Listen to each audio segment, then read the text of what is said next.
Can I tell you a story that to this day I have no explanation for?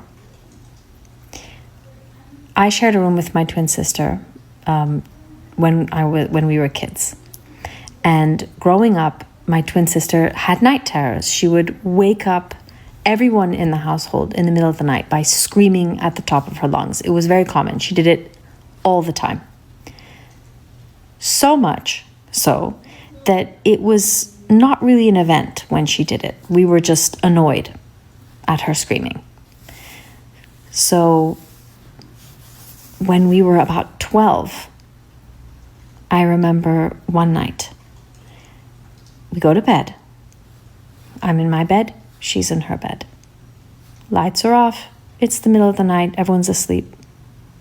And my twin sister starts to scream. We're talking about like a blood-curdling, like top of her lungs scream, not just whimpers, not just a scream, like someone's hurting her. That was the norm.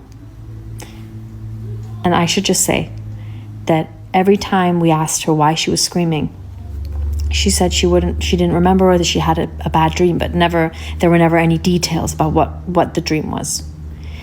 So on this particular night,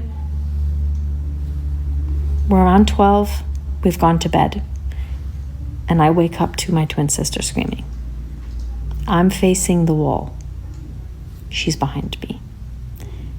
Now I turned around to do what I always did when my twin sister started screaming. I was going to tell her off, tell her, shut it, zip it, cut it out.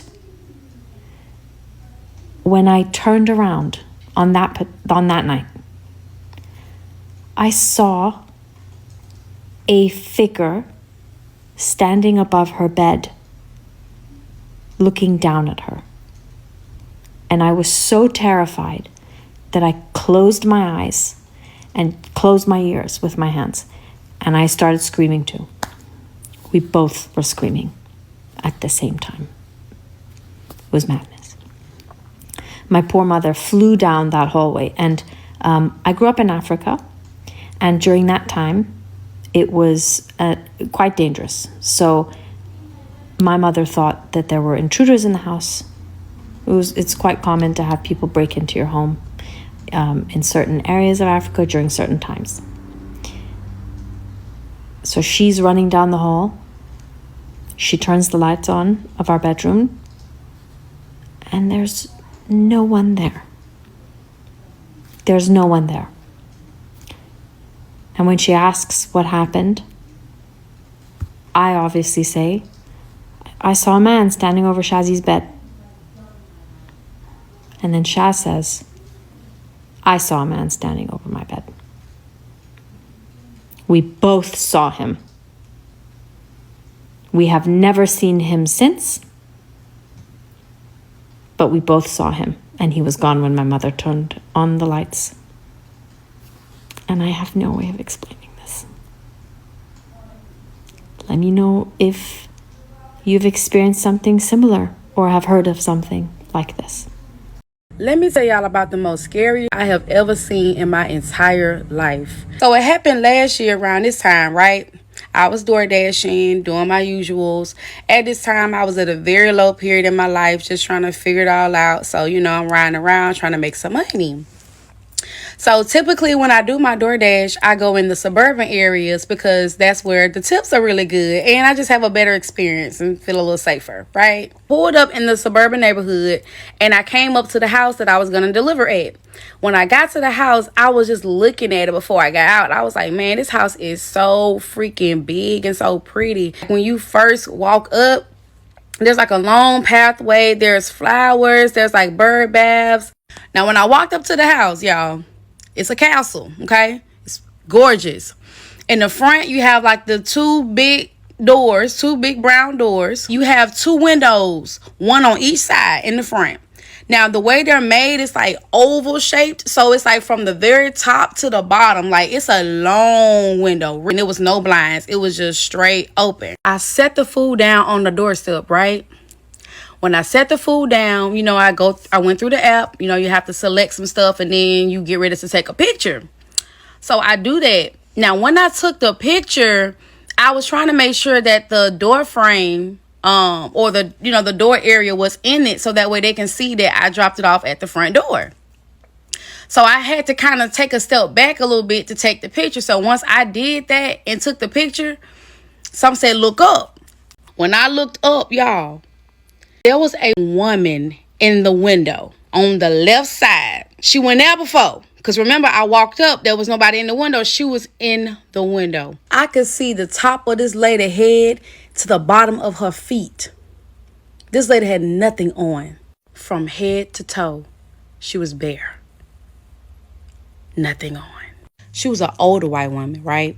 She had red ginger hair, light blue eyes, and she was real small. And she was super tall. I have never in my life seen like that. I wouldn't even get on here and cat with y'all. I ain't never in my life seen nobody so tall like that, and her skin was so pale. Man, when I tell y'all, my soul immediately left my body. I could feel it. I could really feel, like, you ever been scared that you feel like you have left and your body ain't caught up yet? That's how scared it was. I remember pulling off. I had my friend connected to the Bluetooth speaker, so her loud mouth coming out the car. And I'm pulling off and I'm telling her about the lady, and the lady is still in the window, ain't moved. Ain't moved. I end up leaving. So my friend was like, go and see like if that food's still there. The food was gone. One of the scariest things that ever happened to me while babysitting, story time. Now, I was 15. I've been babysitting for a few years at this point, so I had a lot of experience with kids. They love me. Well, a family friend asked if I would go babysit their 7-year-old son for a couple of days while they went out of town to Myrtle Beach, so I said, sure, that was great money for me. So the parents put their bags in the car. They showed me where everything is. Now, his mom made it clear to me that he has a very active imagination, and that because his daddy let him watch horror movies the week prior, he's been having nightmares and making things up, saying that he's been seeing stuff around the house that's not there. So they get their stuff in the car, they give their son a kiss, and they leave. So I'm flipping through all the satellite channels, checking out different shows, eating popcorn, little boy's playing with his toys, drinking his little juicy juice, and we're just having a good time. So I go in the kitchen to put a frozen pizza in the oven, and all of a sudden, this little boy comes flying out the living room, running up to me, and then wraps around my leg, just looking in the living room and then looking at me, back and forth. I said, damn son, are you okay? What happened? He said, she's in there, she's in there. I said, who's in there? He said, her, but I didn't see nothing. And before I can push him any further, he walks over and sits in front of the TV and starts ignoring me. We're sitting on the couch watching TV, and their couch was in the middle of the room, so you could walk around it. But this little boy starts looking behind the couch and then back at the TV. So I start looking back behind us. It's like a natural reaction when you see somebody else doing that, you start doing it. The more he did this, the more I felt like somebody was standing behind us, but I don't see anything. So I get up and walk across the room, and from there I can see the hallway.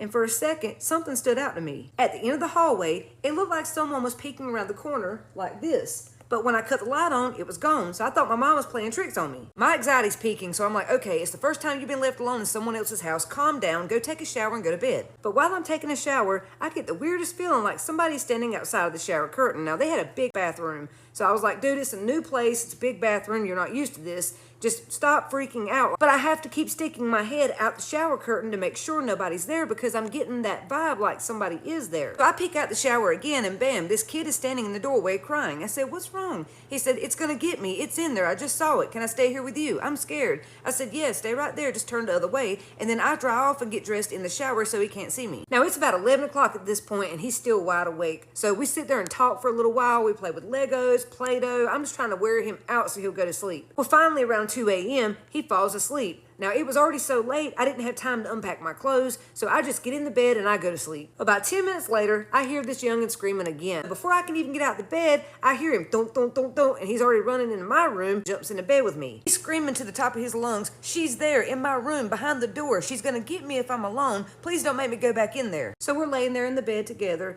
and he says, I know you think I'm making stuff up. I promise you I'm not. She was there. I saw her. I said, honey, I believe you. It's okay. Just relax and close your eyes and start taking some deep breaths. This child has one hell of a grip on me. Like, he's wrapped around me like a python, so I could tell he was really scared. So I just held him and hoped that maybe he would calm down. Now, I know a lot of you would just tell these kids to hush and go to bed, but I'm not like that. I went through the same thing as a child. I would see things that were not there, and nobody else believed me, so I wanted him to know that I believed him and I was protecting him. So I reach over to the nightstand and I tapped that old school touch lamp 3 times and put it on the brightest setting so it lit up the room. That way we would feel more safer and we'd get some sleep. Then I start hearing some distant thunder, and then it starts starts pouring rain. I think, oh, well, that sounds relaxing. So because of that storm, I was doing some good sleeping until about 30-40 minutes later. That was when I abruptly woke up to the bed shaking. It felt like a small tremor, like a little earthquake. So I'm trying to get my eyes adjusted and wake up and figure out, why is the bed shaking? Apparently the storm knocked the power out because it was pitch black dark in that room, and the only time I could see anything was when the lightning struck. Well, once my head gets adjusted, I start hearing a noise like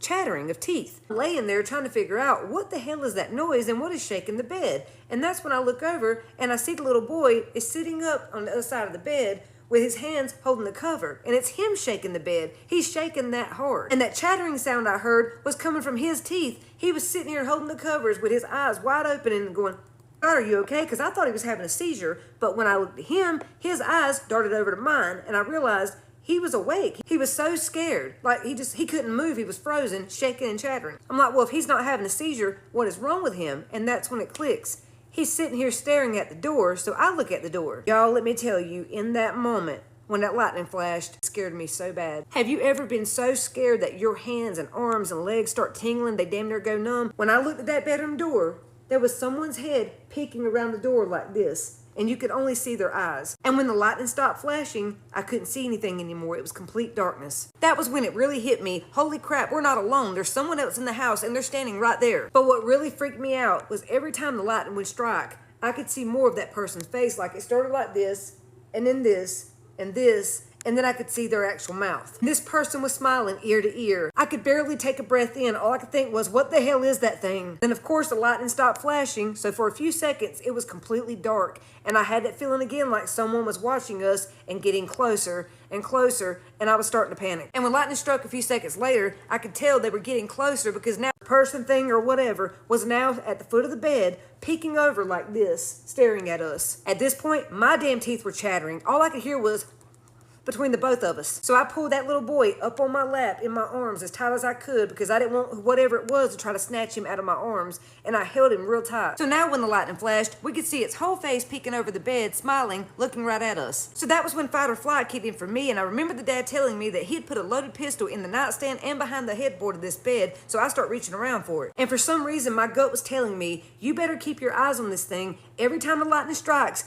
pinpoint where it is with your eyes and don't take your eyes off or it's gonna jump. Reaching, trying to multitask, keep my eyes on it, hold the little boy, and feel around for this pew-pew, and I finally feel it, and I snatch it out of that holster and I hold it up. When the lightning struck, I pointed at this thing. I said, if you take another step, I'm gonna blow you into the next room. Get out and leave now. In that moment, something happened. I don't know what it was, but I could feel me looking into it and it looking into me, and that lightning flashed, and then all of a sudden the power cut back on. And no lie, as soon as the power came on, it was gone. I snatched him up out of the bed, grabbed that pew-pew, and ran to the kitchen and called 911. I stayed on the phone with them, the police came, and then I called the parents. I put the cop on the phone, they're talking, and then they tell the cop that they're not coming back until Sunday. Even though we're telling them we think there's an intruder in the house and their child's here, they're not coming home. They think it's our imagination playing tricks on us because the power went out and we're getting freaked out with the storm and everything. So I made it very clear I was not staying in their house another minute, and I was going to take their child back to my family's house, and that's where we would be. And they said, okay, fine, we'll see you on Sunday. So I asked the little boy if that was the first time he saw this thing, and he said no, he'd been seeing it for months, but this was the first time it got that close. Now I knew he'd have to go back to that house, so the next day me and my cousin went over and cleansed the entire house, hoping it would help.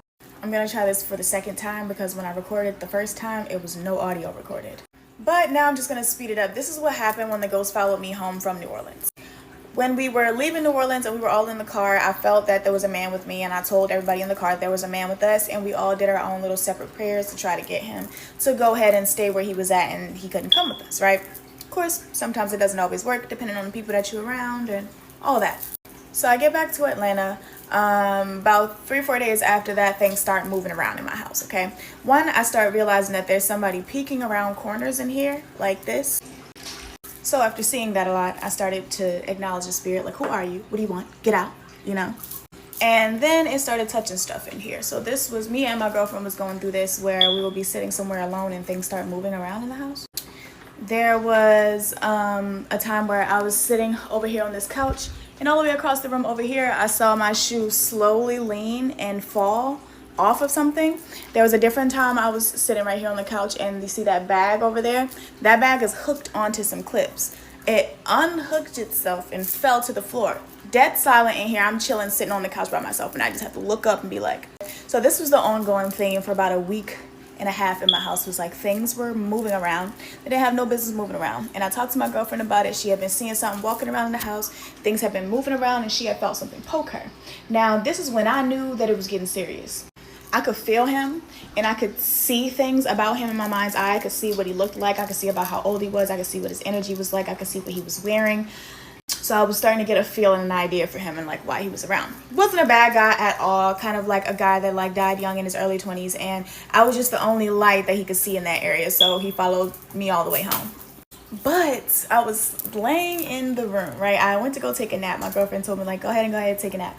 So I went in the room to take a nap. She was out here in the kitchen where I'm currently at. I'm in the bedroom on the end of the bed taking a nap, right? Laid underneath her like this extra little blanket or whatever, just laying on the end of the bed. I felt her walk into the room, and you know where you can kind of hear the air change or whatever, like when somebody's coming close to you. I felt her and heard her walk into the room, and it felt like she walked into the room, looked at me, noticed I was asleep, and then touched my head and gave me a kiss and walked out.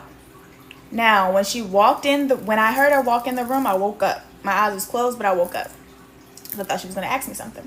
So I woke up, and I felt the fingertips touch the back of my head, and I felt my head kind of get this weird little tingle on the inside, and I felt the really, really light. And I turned directly around, and the room was empty. So I sat up, and I said, oh, okay. Came out here and noticed she was in the kitchen. Told her what happened as soon as it happened, right? So after that, I honestly sat in here one day, like he was making the lights flicker and stuff. So I told him that he had to leave. But the thing about me is I don't just like banish spirits to go and you know, haunt somebody else. I send you on your way. So I called in my angels and my spirit guides and my ancestors to come in and help this guy move on if he was willing to do so. And he was willing to do so. He just didn't know where to go or how to do it.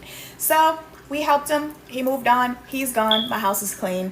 That was the spirit I brought with me from New Orleans. Let me know in the comments what you guys think about this experience. If you went to New Orleans and brought something back with you, if you're from New Orleans, if you've ever been haunted, if you're a medium, whatever, let me know in the comments. If you want to read about something so disturbing that you lose sleep over it, I dare you to look up how many people go missing after crashing their car. It's too many people that just seemingly vanish into thin air after their car is found wrecked and abandoned. That's what happened to Bryce Laspiza, but his story is a little bit different than the rest. He was driving back to his parents' home from college, and what should have been a 7-hour trip turned into almost 30 because he was just sitting in one spot for hours, not moving. He then wrecked his car after driving up an access road in the mountains, never to be seen again. This case is truly so disturbing, and it is still unsolved, so let's talk about it. Bryce Laspiza was 19 years old when he mysteriously disappeared on August 30th, 2013. He had recently moved to Rockland, California to study graphic design at Sierra College, and his whole freshman year went pretty well. He got good grades, had moved into an apartment, and got really close with his roommate, and he even got a girlfriend. He absolutely loved it, and when he went back to his parents' home in Laguna Niguel in Orange County for summer break, all he talked about was how excited he was to go back to school and see his friends and girlfriend. Bryce was an only child, so this made his parents really happy to hear that their son was doing so well on his own. But not long after his sophomore year started, Bryce began acting really strange. His entire behavior changed, and he became really withdrawn and depressed, and he started acting erratic. According to his girlfriend, Bryce started taking Vyvanse, which is a medication that's used to treat ADHD, which he did not have, and he definitely was not prescribed this. Vyvanse has some severe side effects though, like psychosis, depression, and mania, and from what I've heard, those who have taken it really don't like it because of how crazy it can make you feel. Then Bryce began drinking hard liquor every night, according to his roommate, sometimes as much as 2/5 in a single weekend. And his roommate also confirmed that Bryce was in fact taking Vyvanse. How he got it, no one knows. Bryce claimed to be taking it in order to stay up and play video games, but those closest to him knew that something wasn't quite right with the way he was acting, and in the weeks leading up to his disappearance, he began taking more and more of it. On August 27th, 2013, Bryce randomly broke up with his girlfriend via text, telling her that she'd be better off without without him. And on the same day, he also texted his roommate an unusually loving message, which read, quote, "I love you, bro. Seriously, you are the best person I have ever met. You saved my soul," end quote. It was around this time that Bryce started giving away his personal belongings, like his Xbox and some diamond earrings that his mom gave him. This worried his roommate so much that the next day, he actually called his mom to tell her that he was really concerned about Bryce's behavior. But being 7 hours away, I guess his mom didn't really know the full extent of everything. Then later that night, Bryce called his mom and told her that he was at his ex-girlfriend's house and that they had gotten into a fight. His ex told his mom that she was worried about his behavior and his ability to drive, so she took his keys away. Kind of disregarding this, Bryce's mom told his ex to give him back the keys so that he could go home and go to bed. So that's what she did. On August 29th at around 1 a.m., Bryce called his mom, and this is when she offered to fly out to him to see if he was okay, but Bryce reportedly declined. He said not to come, at least not until they talked the next day, and then he said, quote, "I have a lot to talk to you about," end quote. Seeing as though it was around 1 a.m., Bryce's mom thought he was calling from his apartment, but phone records showed that he was actually calling from an undisclosed location about an hour outside of Rockland. Why he was there, especially at this hour, no one knows. It was clear that Bryce needed to come home, so he planned to drive back to his parents' home in Laguna Niguel the next day. It was a trip that should have only taken about 7 hours, but Bryce never made it, and the circumstances that followed are incredibly disturbing. At around 11 a.m. on the 29th, Bryce's family got a notification that he had used their insurance for roadside assistance. After leaving Rockland, he had run out of gas in the town of Buttonwillow. After looking through the details, they found that Bryce had contacted Castro Tire and Gas, and after not being able to get a hold of Bryce, they called the owner of this service station. The owner told his parents that he had delivered 3 gallons of gas to Bryce after he ran out of fuel about 2 hours earlier, which would have been around 9 a.m. He offered to go back to the spot where Bryce was last known to be to check on him and see if he was even still there. And when he was finally able to go check at around 3 p.m., he was shocked to see Bryce still parked in the exact same spot. This was really odd because 6 hours had passed and Bryce was just sitting in his car on the side of the road, not moving. The owner told Bryce that his parents were worried about him and that it wasn't safe to just sit on the side of the road like this, and he kind of pushed Bryce to get back on the road and go home. The owner called his parents to let them know that he was still in Buttonwillow, but that Bryce agreed to finish the 3-hour drive back home. He watched as Bryce got back onto I-5 and drove away, and it appeared that everything would be fine, but that was not the case. After 3 more hours came and went with still no sign of Bryce, and after his parents weren't able to get a hold of him, they reported him missing to the Orange County Police Department. Luckily, they were able to track his phone, but what's incredibly odd is that Bryce had only made it a few miles down the road from the service station in Buttonwillow. Again, several hours had gone by, but Bryce had barely moved. The 2 police officers told Bryce that his parents were really worried about him and that he should call, but he seemed hesitant to do so the police actually dialed for him. Again, Bryce said that he would finish the drive home, and off he went, back onto I-5. According to authorities, Bryce seemed coherent and friendly, and he didn't seem intoxicated, and no drugs or alcohol were found in his car, so no one really thought anything of his strange behavior. The last time that anyone would ever hear from him was around 2 a.m. He called his mom one last time and told her that he was way too tired to finish the drive. He said he was going to pull over off of I-5 onto the side of the road in the Sierra Pelona Mountains to get some sleep, and that he would continue the drive in the morning. His mom fully expected